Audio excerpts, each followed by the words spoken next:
So hello and welcome. I'm Karen Panetta. I'm the Dean of the Graduate Education in the School of Engineering. And our guest lecturer today is a Tufts engineering alumnus who embodies the School of Engineering's mission to develop transformational knowledge and technologies that further the well-being for society and humanity.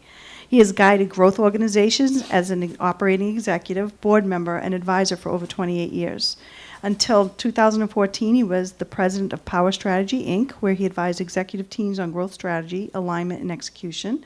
He's the author of The Curve Ahead, Discovering the Path to Unlimited Growth, a book which tackles the questions like, why do most companies stop growing?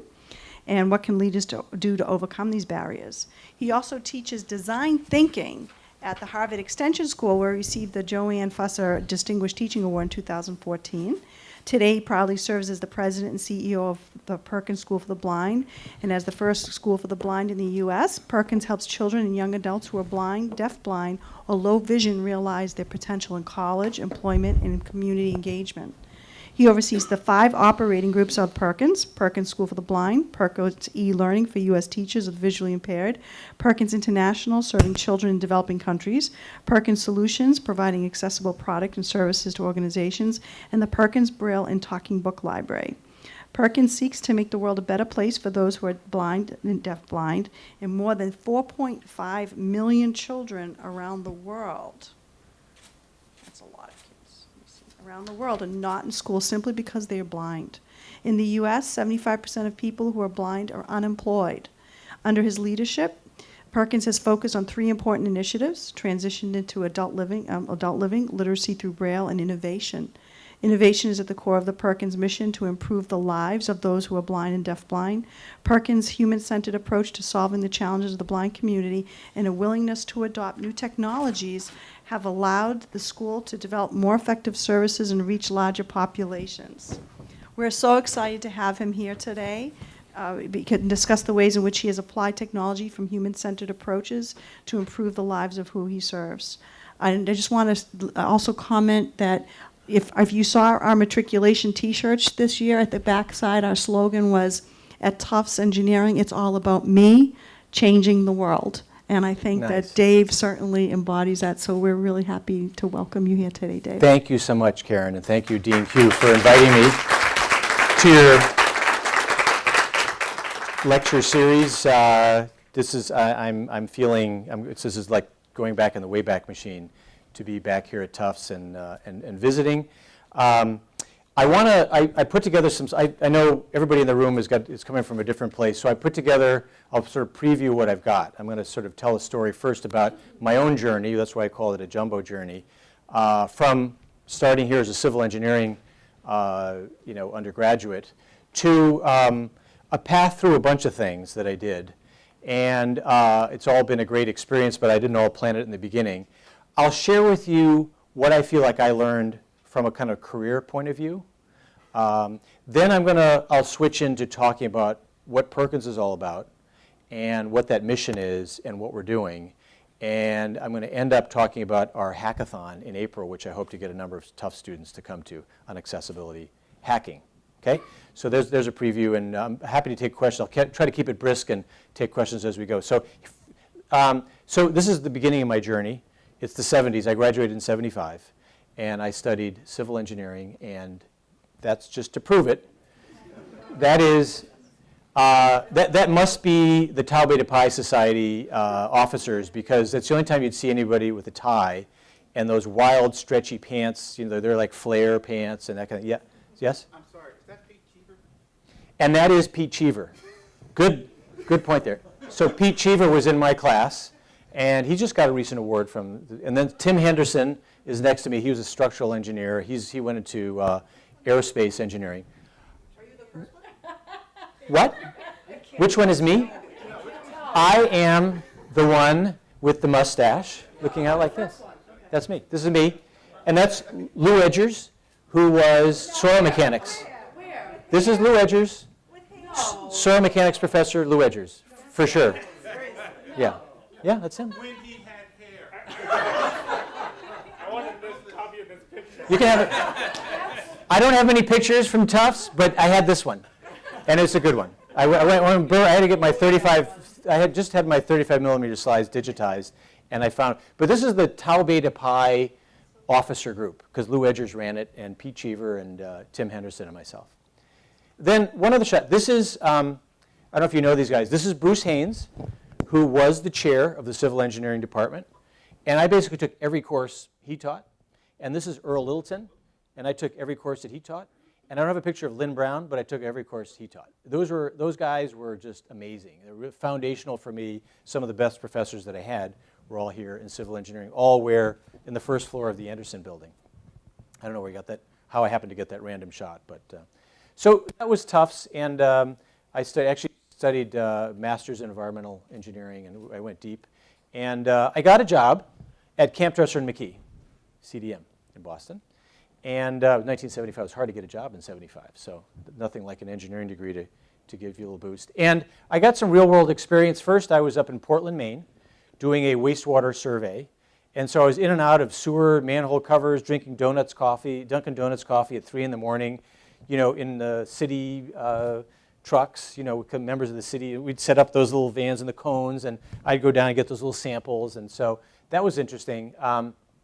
Then I got an opportunity through a USAID grant that Camp Dresser McKee got. We worked on water and wastewater control in Alexandria, Egypt. And I actually lived there for 6 months. And so here I am in a Munsingwear golf shirt, you know, in a wastewater treatment plant somewhere outside of Alexandria. And these two guys are just laughing hysterically as I'm pretending that I'm raking sludge, you know, through some sort of screening device. But we did get to, you know, do the things you do in Egypt, like riding camels and all. And after a few years of that, I watched some of the kind of the business side of things, and I decided to go to business school. 3 years of experience, I went on to business school on the West Coast. And so this is what business school on the West Coast was like. You know, we found where the golf courses were and learned a little business along the way. And then I went into consulting, which, you know, like most everybody that can't figure out what they want to do does. And it was great. I was at Temple Barkin Stone, became Mercer Management.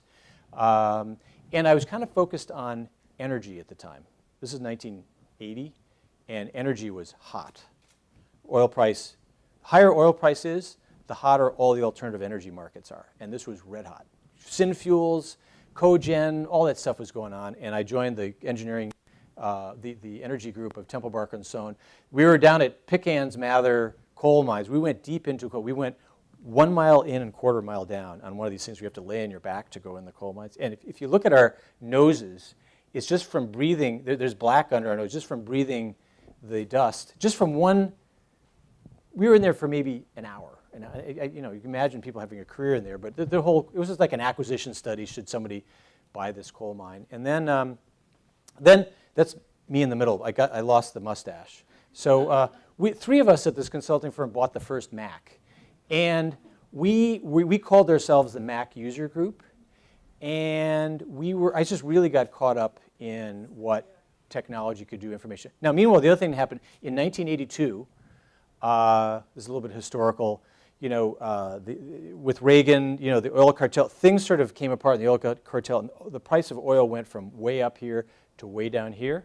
And all the alternative industries got shelved for 20 years. That's what happened. And it's happened more recently. You saw the same phenomenon, all this alternative energy. When the price of oil is up here, all these alternatives are very economical. Now they've finally figured out how to get synfuels out of the ground. The only thing, there's nothing cheaper than oil. So we discovered that. Booz Allen had a consulting group of 130 people that sort of pancaked down to 5 in 1 year. So anyway, I found another area to focus on, and I got into the software industry, even though I wasn't really a programmer. And I'll just tell you, so this is what I did. In the 90s, I worked for a company called Sun Microsystems. And then I went to RSA Security, which is an information security company. Oracle bought Sun, EMC bought RSA. But I was, at this time, then I left to run a startup called Novera Software. And I sold that startup and worked briefly for Mercator. And then another sort of big phenomenon in history happened, which is, this is sort of first quarter of 2000. The tech industry crashed. and the NASDAQ dropped from 5,000 to 1,000, and things were, so I mean, I sort of escaped with my life. I did this transaction in October 1st of 1999 at an unbelievable multiple. Everybody walked away with, some capital. Is the mic working okay? With capital gains. And so anyway, that was a great thing. But one of the things that I learned here that I didn't really know was how clueless the technology industry is with regard to what customers need. It is so driven by the technology, and there's a big gap. And I found that and I also learned that I'm actually a marketing guy. I'm actually good at figuring out what customers need and relating that to what the technology can do. And being kind of the man in the middle created all kinds of, so I ended up, I was the chief marketing officer for RSA Security because I was comfortable with engineers. I could talk to the engineers, what were you trying to build? And I would go to the customer, and I just found that that served me in becoming, I was brought in as the CEO of Novera Software. But this was a struggling company, going sideways as the investors would describe it, almost out of money, because a bunch of guys built 1 million lines of code, and I'll tell you what the product was. It was a J2EE Java application server with an LDAP directory built in and an object to relational mapping utility. Now, who wouldn't want that?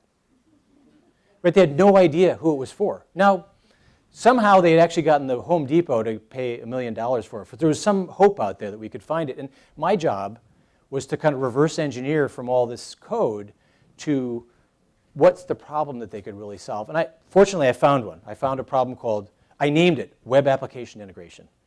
There had been something called Enterprise Application Integration. That was the way that the big back-end software applications talk to each other, like PeopleSoft and Oracle.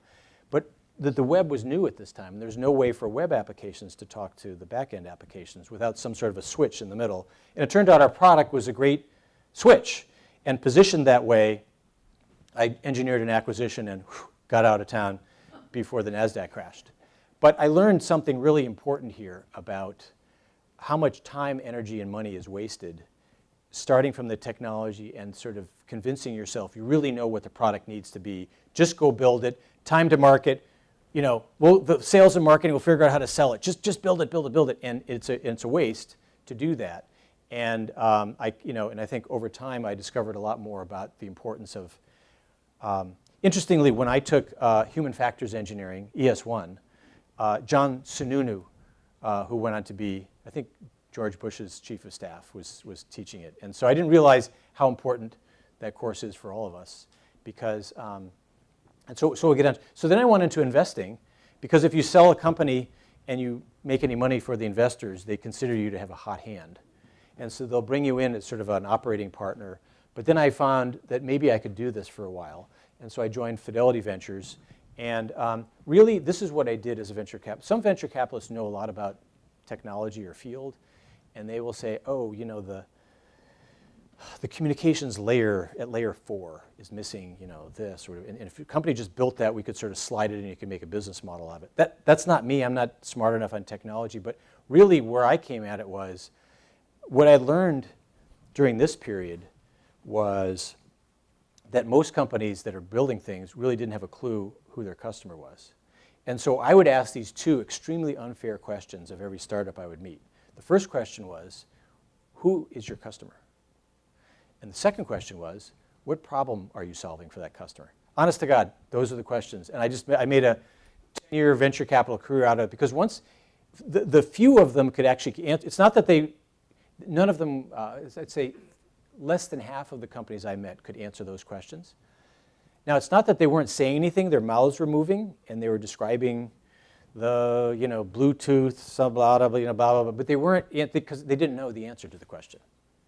And what I found is if I could actually find a team that knew who they were going after, first of all, they were kind of smarter than the average team. Secondly, I could do my due diligence. I could go talk to customers that they described and say, do you have this problem? And if you had something like this, would that help you solve it? So I took sort of a marketeer's angle, a user-centered design angle to venture capital, and worked out okay. Fidelity spun out its venture group in 2010. And so I went on this is what now we'll call my sabbatical, but I started my own consulting firm to work with growth stage companies.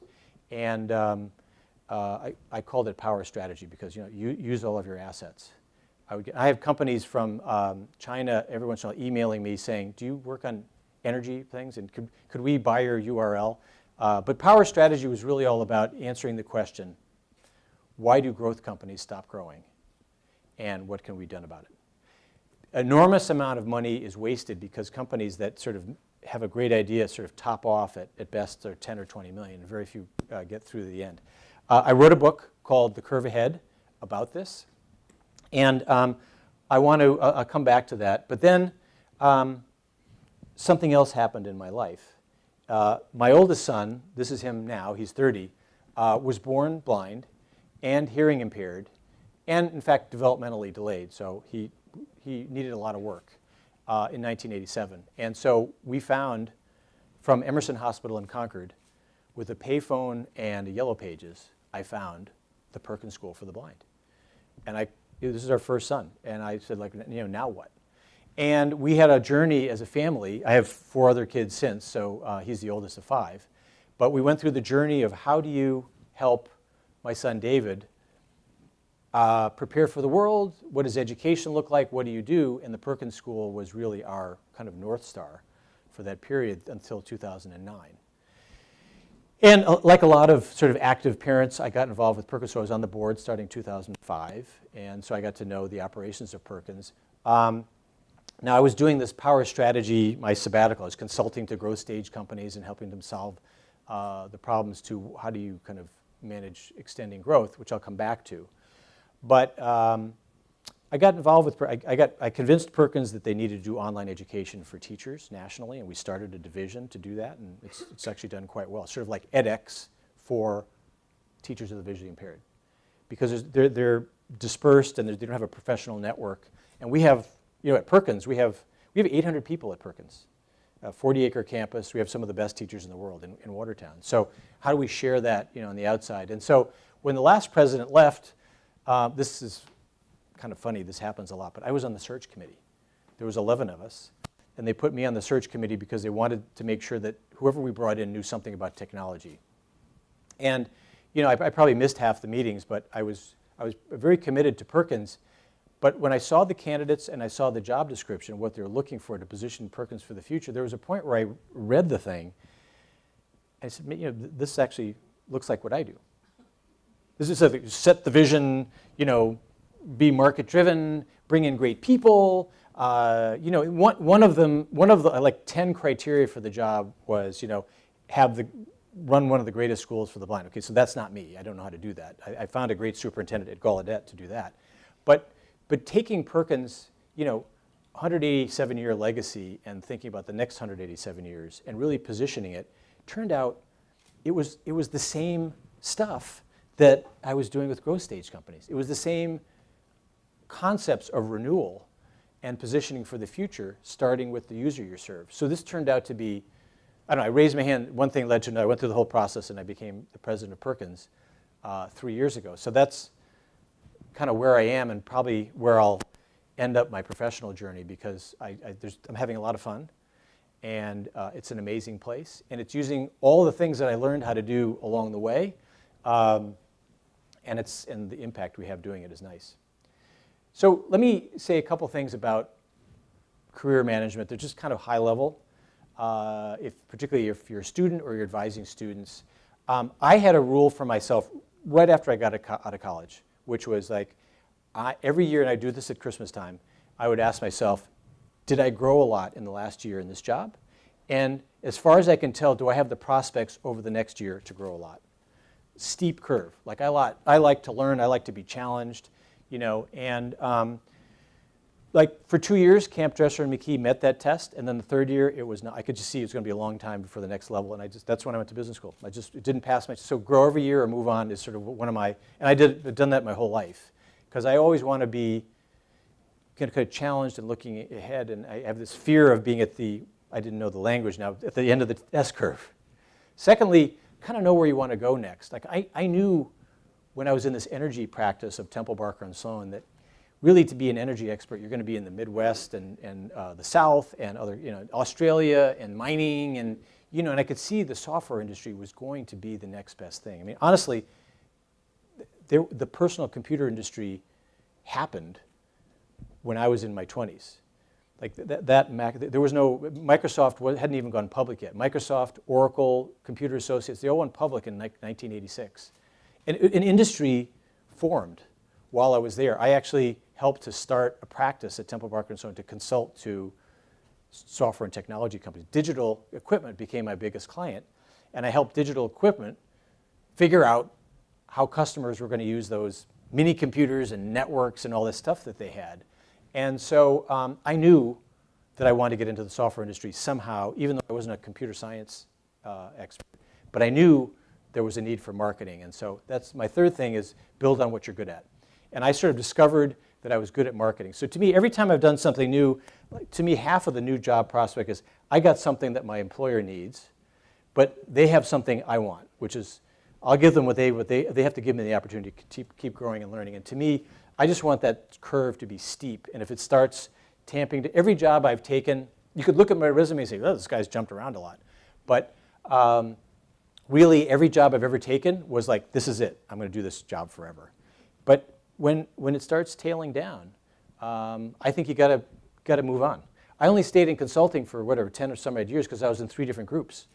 And I kept getting a chance to reinvent myself. And I think the way the cycles of the world are going, since I got it, the cycles are getting shorter in sectors, and such that you have to be ready to do many things in your career. It's very hard to pick one thing that's going to take you to 75 or 80, or whatever the new retirement age is going to be. So I think that's really important.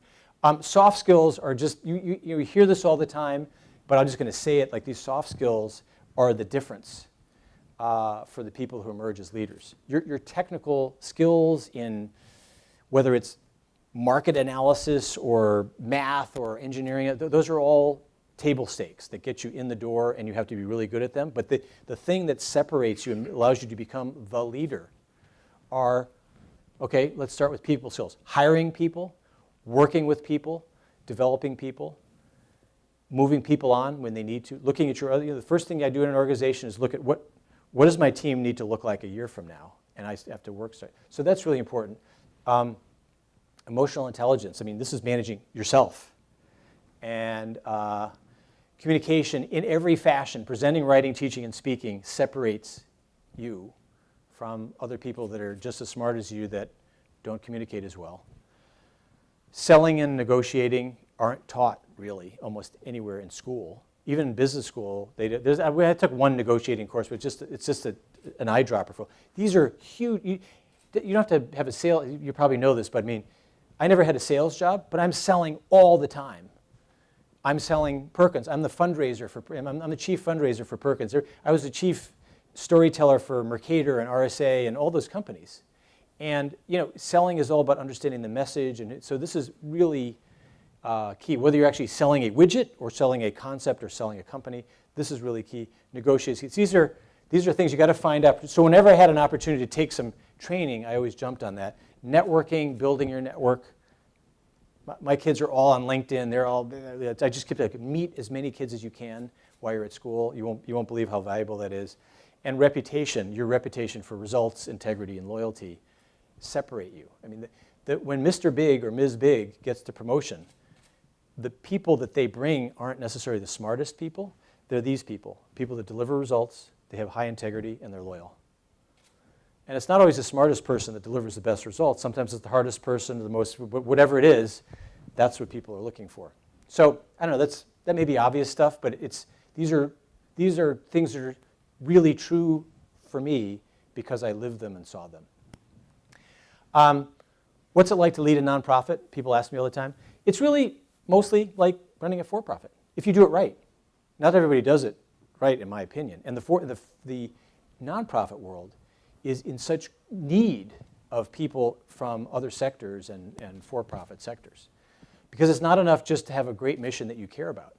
If you are going to build an organization that has, so I have, at Perkins, I've got everybody thinking about 3 words: impact, growth, and sustainability. Impact means what you're doing is relevant for people now. If it was relevant 10 years ago, but it's not relevant now, stop doing it and figure out what people need today. And you have to get out of your office and off the campus to find out what that is. So that's a customer research thing. Impact, growth. It's not enough to just do the same thing every year when we're tackling these big, wicked problems.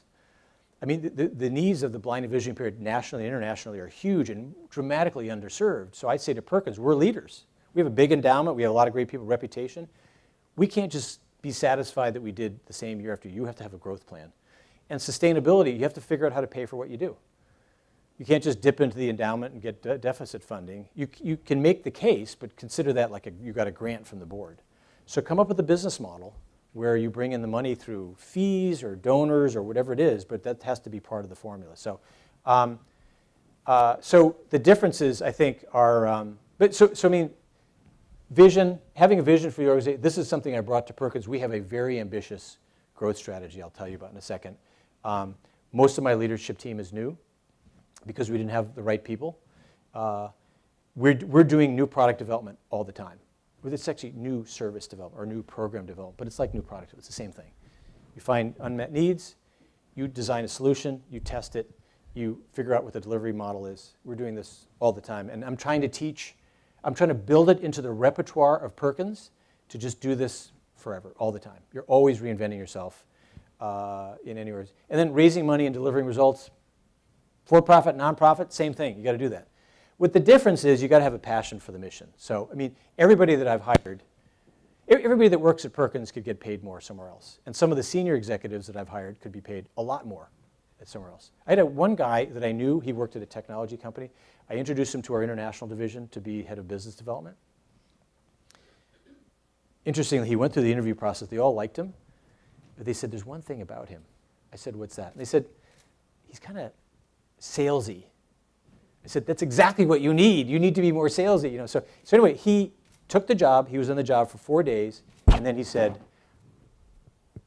I'm sorry, but I just got an offer to this company, and I got a big grant of stock options, and I just can't turn it down.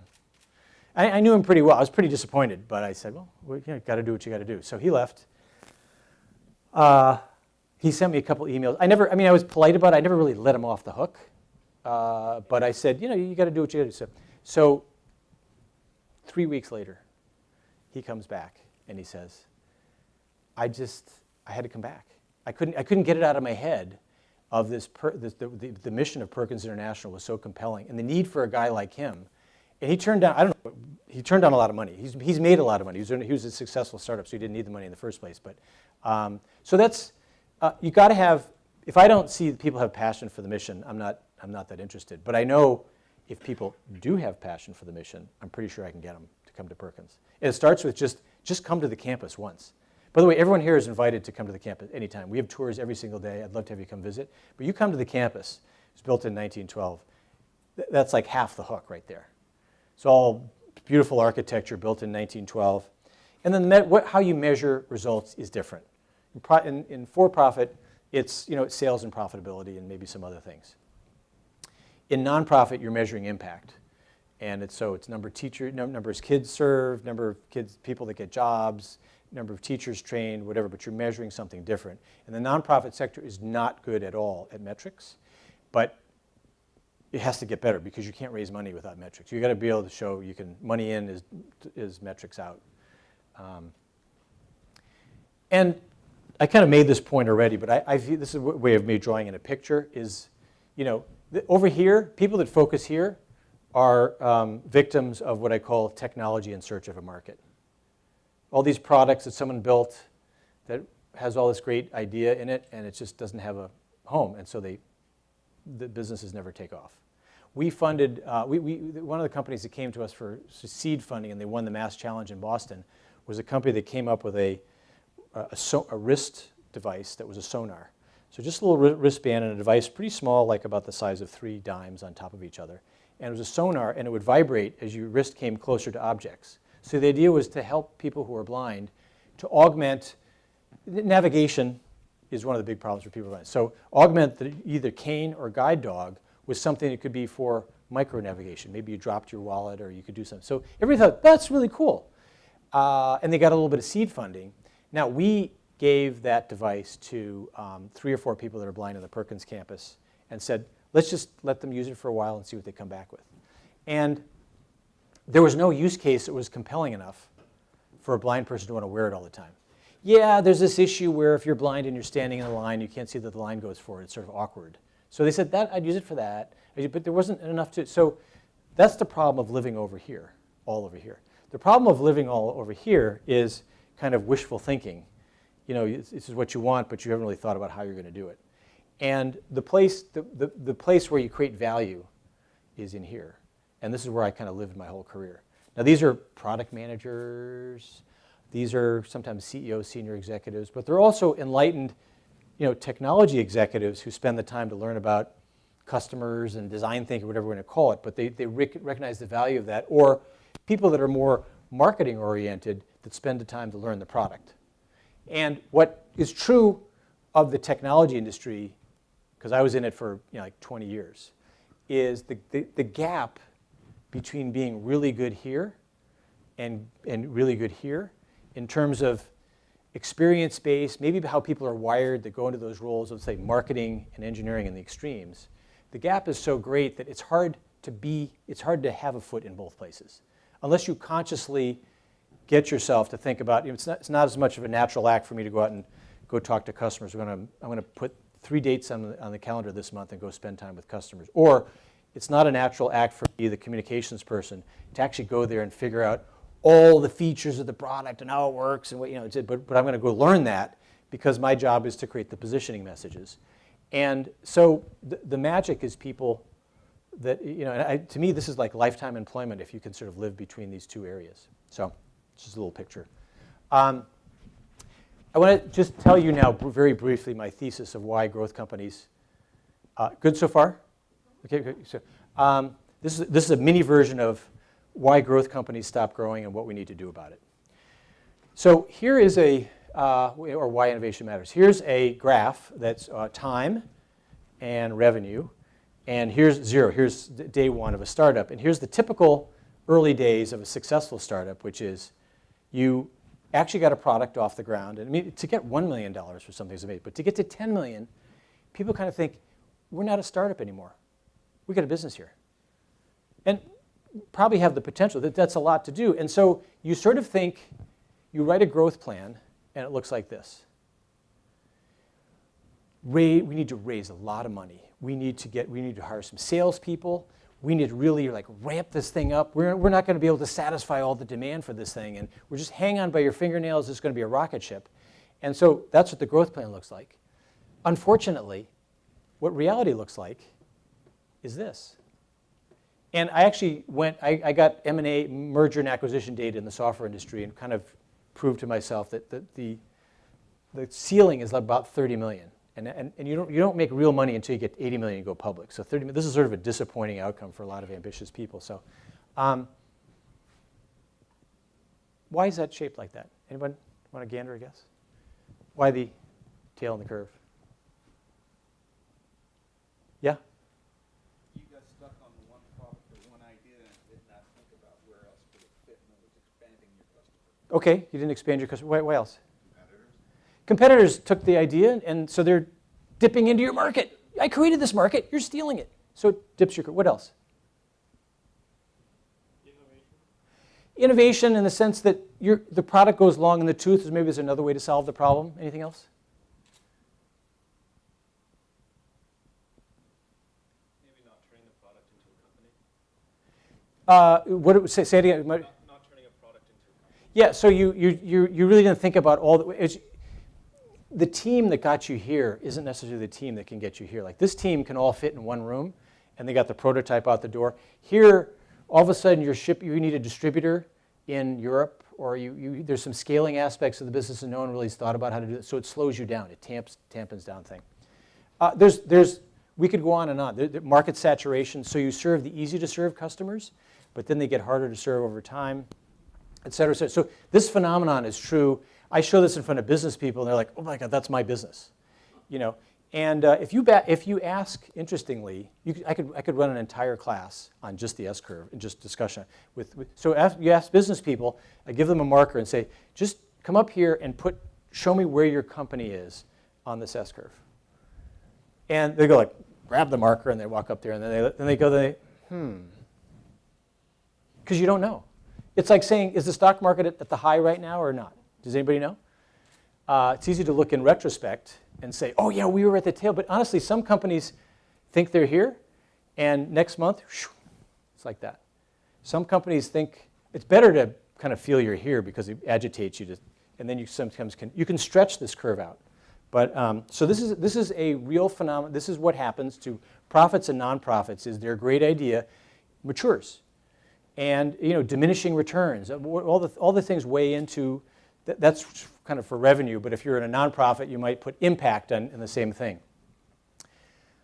So just a mini story, because we all know the story of Apple, so it's just a good way. So if you just look at Apple computers, literally computers, laptops, and desktops, and you map them through 2010, it's mature.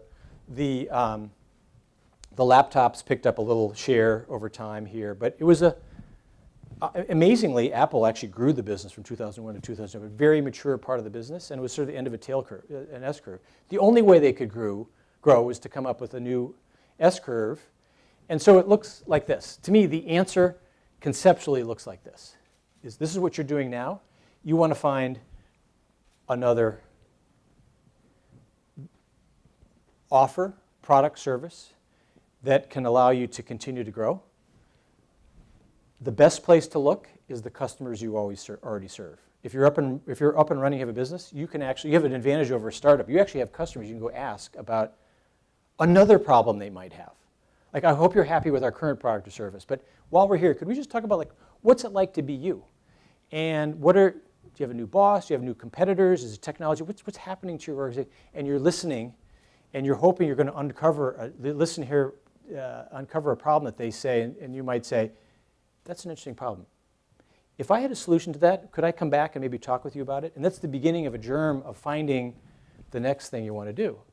And really successful growth companies are a series of S-curves over time. It's like, just think of Amazon, online books, Kindle.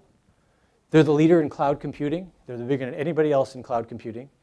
Now they're doing, they just bought Whole Foods, and they're going to go in the grocery business, and they're going to take over delivery. Each have economic models and their waves, and they're looking for other places to grow. And the best growth companies are paranoid about this. The fact that you can't plot where you are on this curve means that there's only one conclusion, which is that you can never know when you need innovation, so you have to be doing it continuously. So what they did was they built, right, iPod and iTunes, amazingly, for a big company, doubled the size of Apple between 2004 and 2008. It went from like 10 billion to 20 billion with one product in 4 years. Like, that hadn't been done before. But then the most interesting thing is what happened after that. This business never grew again. It was flat. They got a 4-year blip. Now you got to do it again. And so fortunately, they came up with iPad and iPhone, and the iPhone is a long ride. The iPhone is now the computer. I mean, so it's a whole new reset of the industry. And I didn't plot through 2007, but this sort of tells a story. And so the reason Apple's stock, it's very high, but it drops, because every once in a while investors say, like, what's the next S-curve? And Apple is kind of saying, well, it's going to be in the iPhone. Don't look for us to come up with watches and other things. I think that's where we're now. We're looking for the innovation to be in the device. But because the Apple stock, the price-earnings ratio of the stock has built into it that Apple can keep doing this, And so, so that's the idea. And so then I said, okay, for successful companies, what happens in here? What's the act that they do that allows them to get from this business model to this next one? And by the way, one thing you can notice, at a moment of time, as a manager, you're actually managing you're managing a mature business, and you're managing a startup organization, and you got to keep them separate. If you fuzz them together, the mature business will wash away. As soon as you're in danger of missing a quarter, you'll pull all the people off here, and so you got to protect. The leader has to protect the innovation effort. But so I said, what's in here? And I'm collapsing about 3 or 4 years of work on this. So I noted that there are places like the Stanford D School. They publish this as their innovation process. Oh, okay, so you empathize, you divine, it suffices. But there's many of these. So how do you know which one to use? So I actually stacked them all up. So here's, this is Stanford D School. This is Jean Litke, University of Virginia. She's written a book that's pretty good. There's another guy, IDEO, Luma Institute, all the experts. And they all use different words. But the thing I discovered is the sequence is always the same. It's always the same. Whatever words you use, there's a sequence. And I wrote this book for small businesses. I was trying to make it easy. So I just picked 4 stages. There's a learn stage. Does this have a light on it? So there's learn. There's a light. Design, test, and model. And I put it in a circle because you're never done.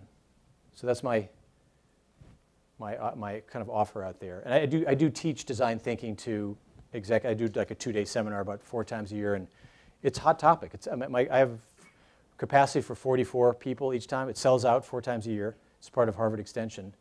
And I get people from, the education field for sure. I had someone from the post office. I get private companies. I get, every field is now looking to some kind of a design thinking approach to find a fresh way of thinking about solving problems. And by the way, the way most of the world works is a 2-step process. They say, I got an idea. They sit in a room with a whiteboard. And they go, I got an idea. And then they go build it. And then model means business model, delivery model. So how do you make money? How do you make it? So it's like this, build it and ship it. Most of the world is build it and ship it. And so why is that? People must know that you're skipping some things. And one of the reasons I think is behavioral, is that people skip the customer-facing steps. Because it's messy and it takes a certain skill in time to go do the learn process. This is where this is the user-centered, this is the core of design thinking, which is to go out and listen and watch the behavior of customers. My sister-in-law got a master's in human factors engineering at Tufts back in the 80s. And she did a project for digital equipment. And they stood behind a 2-way glass. And they watched customers open up. There's like a mini computer, so it's like a refrigerator. But they're opening it up, and she's there watching it, and she's got a couple of the digital engineers there. And the digital engineers are back there going like, why is he doing that? You're not supposed to open that side of the box. Why is he pushing the red button? He's supposed to push the yellow button. And so Stacy's just writing this stuff down. It's like, well, it's what he's the customer. So pay attention to what he's doing, and maybe that's the way he wants to do it. So that whole field, which I think requires an innate skill in empathy, the ability to not just observe and ask questions, but actually to be the customer or to imagine what it's like to be the customer. Actually, I'll use another term, customer experience, to understand what the customer problem is and deliver something that is a better customer experience. Customer experience to me is more valuable than intellectual property because it's hard to match it when you come up with it. So, and then you have to go back here and test it with real customers. And these are the 2 steps that people skip. So if someone said, how do I make my desktop? I said, I'll just close my eyes and guess. Do a lot more of this and do a lot more of that. And so that's kind of what I learned about where we are in the state of design. But there's great opportunities to be done there. This is one of, to me, the most valuable tools in design thinking. It's a really simple concept. It's called the customer journey map. And so what you do, imagine whoever your customer could be a student applying to Tufts. Think of this. Or a student applying to the Tufts Engineering School. So you say, well, what's the journey? So you start from the very moment the student said, I think I want to go to engineering school. Which schools should I look at? Oh, here's Tufts. What do I think about that? And then you go through the planning, shopping, purchasing. Here's the campus visit. Here's the application process. Here's the everything. So you take the journey of your customer, whatever we could do it with Perkins. You could do it a journey of a traveler going to Logan Airport because Logan Airport wants to be the best airport. Well, do the customer journey map. I got to take a trip. I go, cab, security, all the things that create positive or negative experiences. And you map the experiences. You do what design, just doing, what are you doing, thinking, feeling, one step at a time. And if you sort of were grading yourself, like A minus, B plus, D. Okay, we got to fix that. The D is like, that's really hurting us. Because a competitor can just deliver B here, and it washes off all the other, because no one wants a D experience. You go to a great restaurant and the soup is cold, and that's all you can remember is that the soup is cold. So the journey map is a way for design thinkers to sort of break down the stages of the interaction of whoever your customer is so that you can focus on the areas where you need to improve your customer experience. I'm just watching the clock because I'm going to finish right on time, but I want to tell you quickly that we did this because there's a problem for the blind in finding the bus stop. Joanne Becker is blind, and she uses an iPhone, which is a very accessible device, but there's nothing wrong with the iPhone. GPS is not accurate enough to get you right to where the bus stops. You can get to the block, but not to the, so the bus was passing her. So we said, how do we solve this? And so we spent time with Joanne and many other people that were blind. We did that learn stage. This was our journey map. This is the actual journey map that we came up with to figure out where are the red flashing lights. We went from learn to design. Once you understand the user challenge, you're ready to do this. But I just say, like, do not begin the design process until you've defined the user challenge. Otherwise, you're fuzzing up design and learning, and you're going to fall into the trap of technology in search of a market. So we're starting to think about what would it look like. We create a prototype. This app, it's called Blind Ways. You can download it from the App Store. It's a crowdsourced app, so that this is the app that a blind person uses. And blind people use earphones, so VoiceOver reads all these words to them, so they can find where the bus is. And it says, if you turn it on, these are the 3 closest bus stops, and it tells you these are clues for how to get right to the bus stop. So that's the Navigator app. We did prototype with testing, so that's the 3rd step. So remember, learn, design, test. So we're out testing to see how we're getting feedback from people that are blind. Then it's a 2-sided app because it's crowdsourcing. So this is the app. This is the part of the app that sighted people use to give us clues, to load clues about where bus stops are. So if you have a few minutes and you're standing at a bus stop and the app says more clues needed, you just follow the script that says, please tell us about the bus stop. Is the pole thick, thin, or whatever? It's really easy. It takes you 2 minutes. And we've mapped the majority of 7,000 bus stops in the Boston MBTA area with a $750,000 grant from Google. We launched this last February. We had Governor Baker and the Transportation Department. And it was a great community service. These are Tufts employees that made a community service day out of mapping bus stops. So it was a great outreach program for us to do that. So that's the design process in progress. This is actually Allie Reisman, the Olympic gymnast, tweeted about us. Yeah. So that was our social media team going crazy. Okay, I'm just going to wrap up with what's going on at Perkins. And I'll kind of use the script.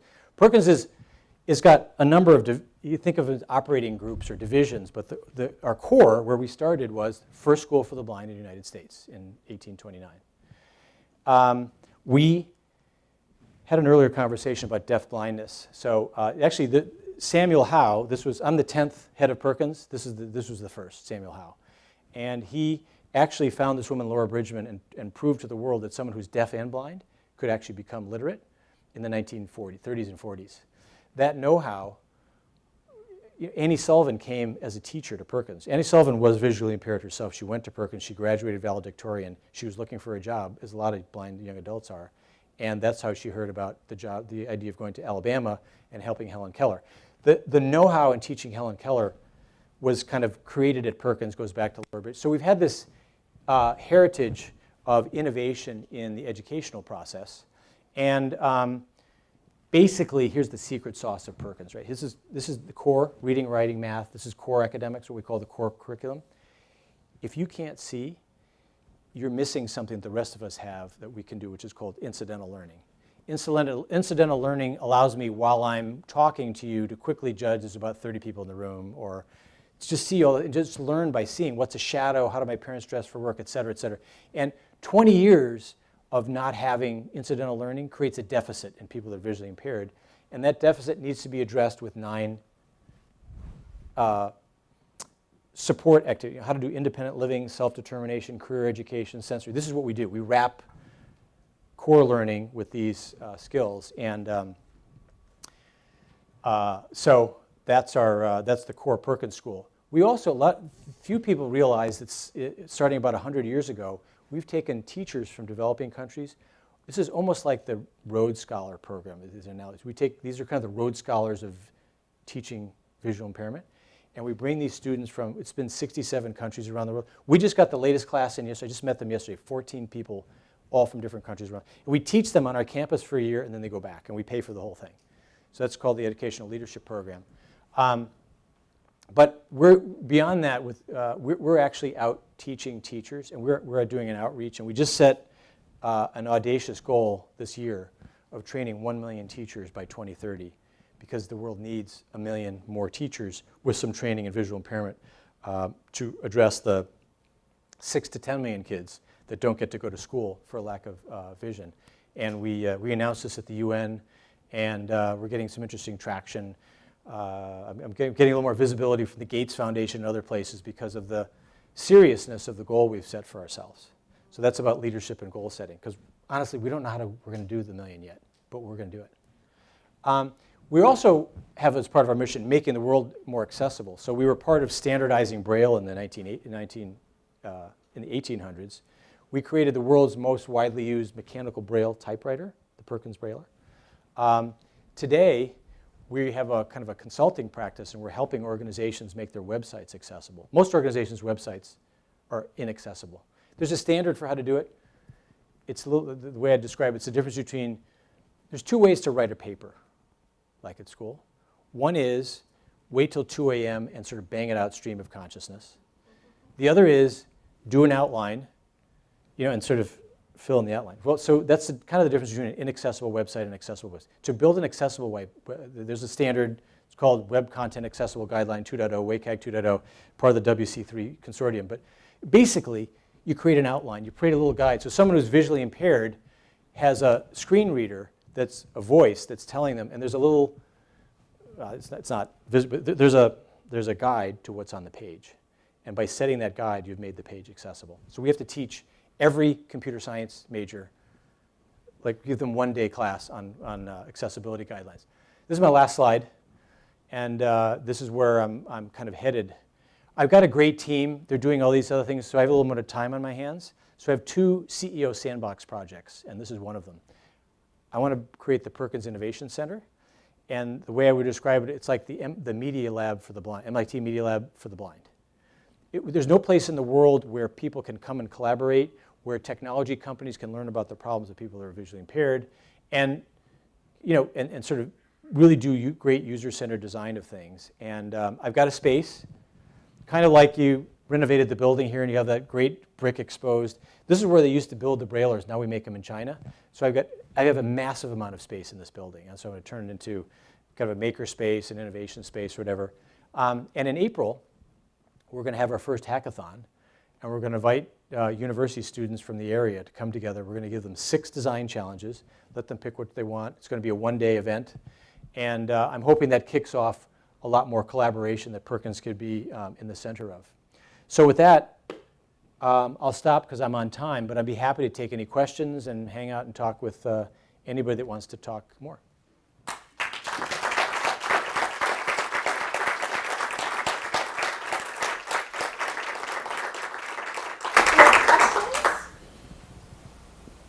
Come on.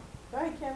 So, when you say you're teaching computer science students to start with learning a 1-day class in accessibility, that's already a standard. So, I don't mean we. No, we are. I'm saying we would advocate. okay.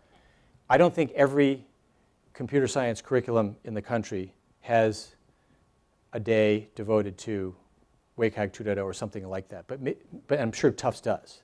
Are you making the day? Are you declaring it? We could. Oh, let's talk about that, because I'm catching up. These are all the things I'm doing that they're undone when I came to Perkins. That's on my list. And if you say now everyone that gets a computer science degree knows all about WCAG 2.0, I'll stop and work on something else. But I think they don't.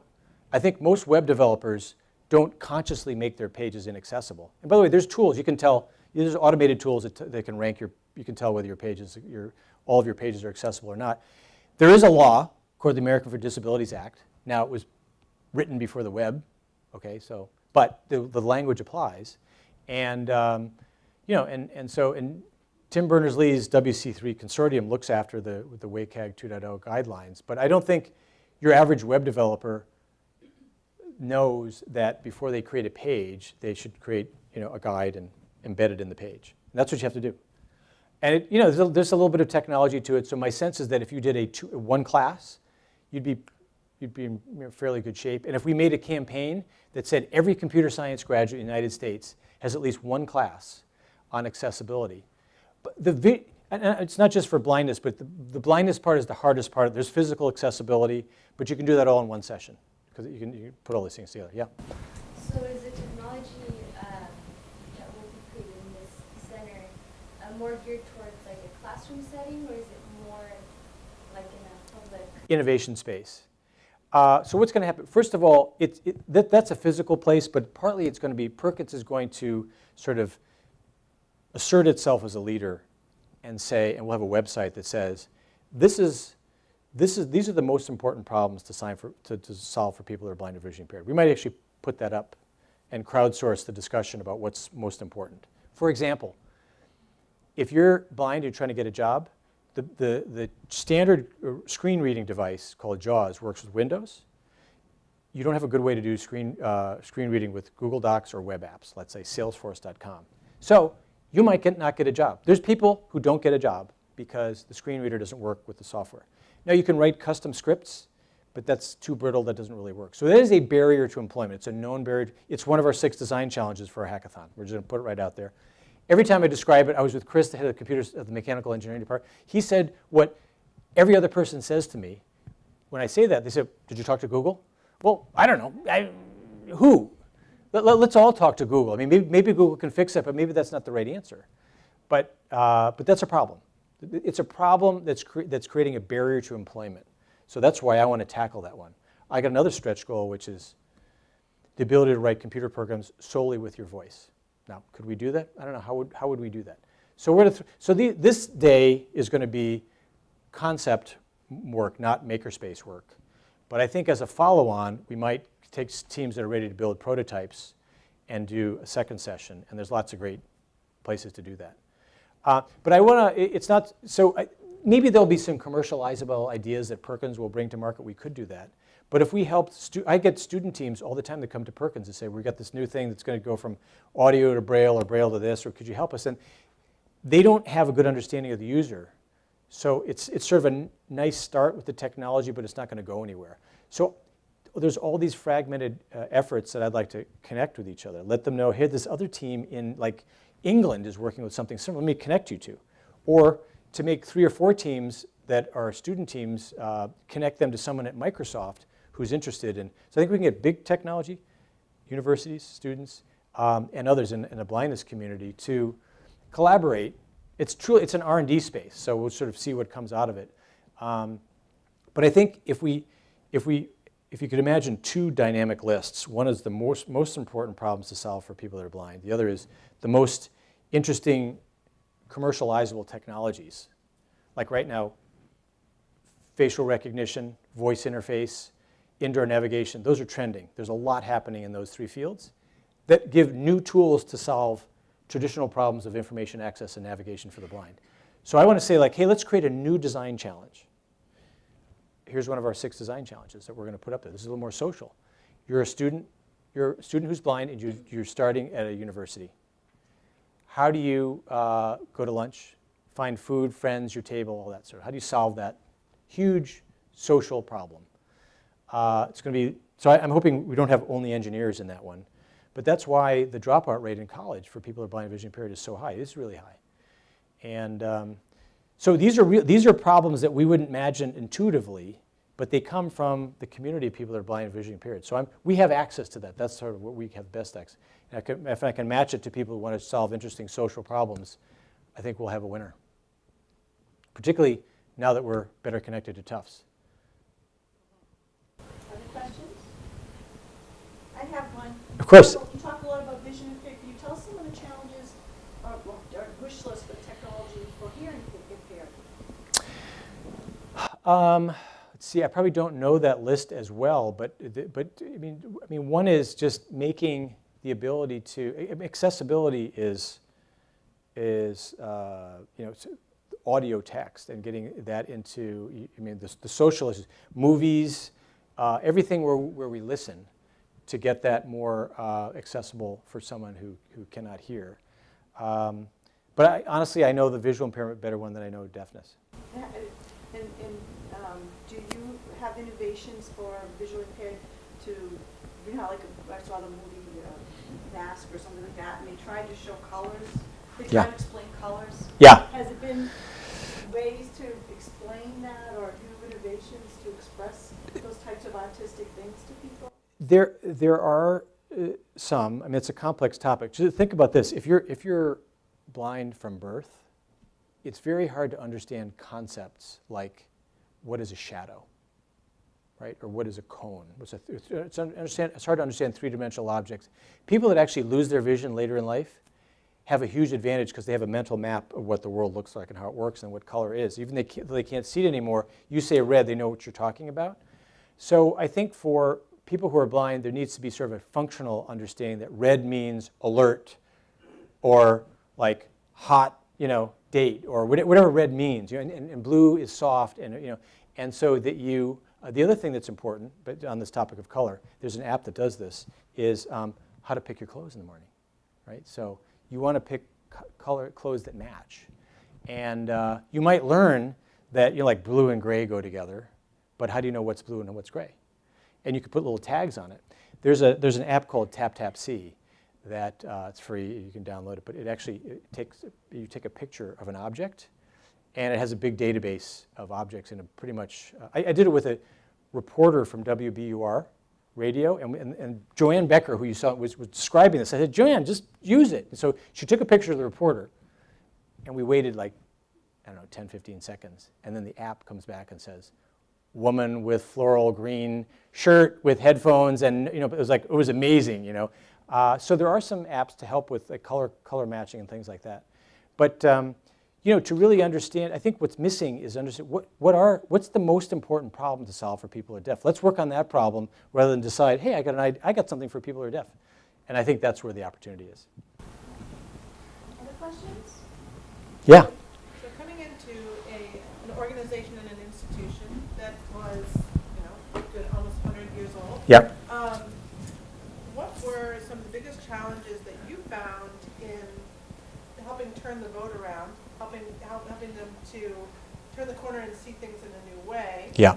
And what are a couple of things that Yeah. you found were helpful in doing that? Half of Perkins is the school. We teach kids from 0 to 20, and we have teachers, and we have a school culture and environment, and we have people that have been there 30, 40 years. And I knew that they would look at me and say, this guy's a suit, and he's saying marketing, and he's using these business words, and he's going to mess up the place, and we're all going to get fired, and I knew that was out there. And so I had to do just a ton of communication. I had to let people get to know me. I knew I needed some time. We had a big problem at Perkins when I got there, which is our enrollment was going down. Not precipitously, but like a glacier. And it was just unsustainable. And it's because we didn't have like a private school admissions process, or like admissions marketing. We just waited for school districts to refer kids, and it worked for a while. It's not working now, or wasn't working 3 years ago. So I actually, this may seem unbelievable to you, but the head of the school and most of the team, when I said like, whose problem is enrollment, they didn't own it. They didn't think that there's sort of enrollment in a public school means you run the school in a zip code, and who's ever there shows up, and who's ever there doesn't show up, and every 20 years you build a school or tear down a school. When you're running a private school, you're supposed to be full all the time, or they get a new president. So that people didn't know that. And so you could say, well, that's good for like the bottom line. I said, no, it's good for teachers. We're not going to be able to hire, we're going to lose teachers. We're not going to be able to hire teachers. Teachers aren't going to have the resources. Besides, this is the best school for the blind. What are we doing with empty seats? We're at 160, we should be at 220. So that was really how I presented it. And then I built an admissions team. I hired some people, really good people. And for For 9 months, people kept like lifting the cover, like, when are we going to see the results? I said, just hang on, let them do their job. Now, we know what our problem is? We don't have enough teachers because we got too many students coming. So we've turned the corner. So it's just, you've got to buy time and get people's trust that you're working on the right problems. That even though I'm not out of the educational profession, I hired an awesome superintendent from the Gallaudet School. I did a national search, and I thought, like, well, if you don't like me, you're definitely going to like him, because he's the man, and he's career special ed director, went all the way to the top. So that's part of it too, is my team building. Look at the team that I put in place, and but it took 3 years to get there. And until you're there, you're sort of on borrowed time until you can get people to see that you're the right person. That's a leadership. It's one of those people buckets. Well, we want to thank you so much for joining us, and we hope that we know we're going to have future collaborations with you, Dave. So Thank you. thank you so much. Thanks so much, Karen. And we want to let you know that we talked to your assistant, and they said that you have a policy that there's no plastic bottle, that your workers aren't allowed. The throwaway bottles we got rid No of. more throwaway bottles. But So you have she to use said- water bottles. She said you needed a few, so we've included Cool. those too. Thank you. Yeah, yeah. Thank you very much. Thanks so much.